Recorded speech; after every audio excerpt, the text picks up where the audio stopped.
Hey there, welcome back. We're at Unit 7-10 here, Lesson 7-10. We're almost done with Unit 7. I know it's been a long one. We have one more after this. This one's going to be called mixture problems. Yesterday we looked at work problems where we took two individuals and we combined their efforts. Today we're going to take mixtures. We're going to take percentages of something. We're going to add something else to it and see if we can change the percentage of mixture of something. Alright, our math career for today is a stockbroker. Stockbrokers. With the advent of the internet and computers, of course, lots of individuals can buy and sell stock. A little bit risky there, but you can do it. There is a career, of course, stockbroker, dealing with massive amount of money.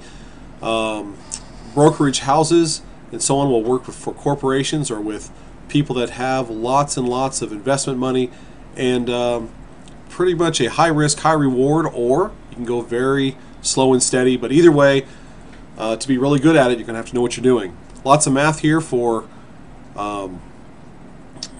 economists, especially game theory, which would be pretty useful. Some people would call investing in the stocks a pretty risky game. Nonetheless, good job there if you like a little bit of high stress and high reward. Alright, today we'll learn to solve mixture problems. So, now, vocabulary. With mixture problems, think percent. Mixture means to have two or more items put together to form something new, like water plus juice, or a base plus an alcohol, or something like that. Percent always also means part over whole. For example, if you score 8 out of 10 on a science quiz, what's your percent? Well, the part you got right was 8. The whole part of the test was 10. 0.8, of course, translates into an 80% score. What if half of the 1,000 people that attended were women? Well, we know that the whole group, there was 1,000 people. The part of the group, of course, that's half of that would be 500. So we say that 50% of the people who attended were women.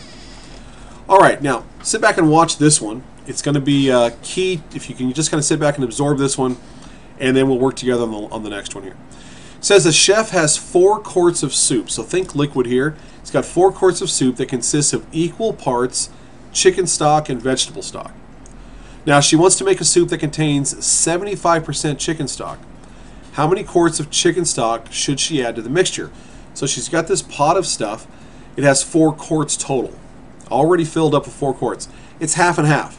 Half chicken stock, which is like a oily liquid that tastes like chicken broth and so on, and half vegetable stock.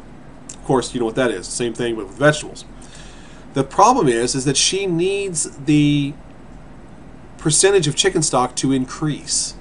Well, how do you do that? You don't just pour stuff out because it's still 50-50. It's all mixed together.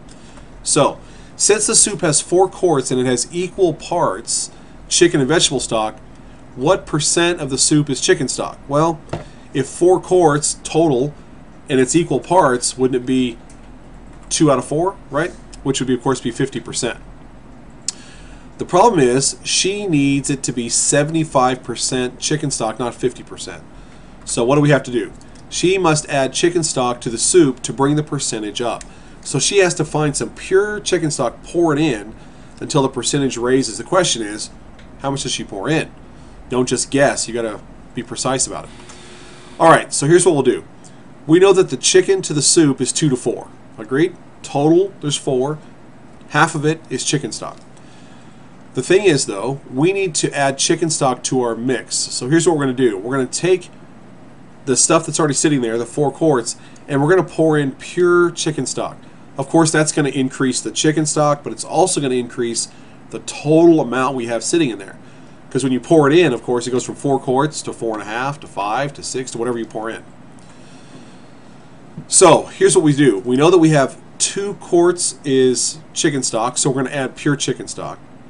But also the total is 4, so we're going to add the same amount to the total, and we want it to equal 3/4. Well, where'd 3/4 come from? Did I just pull that out of nowhere? Remember that she wants the chicken soup to have 75%.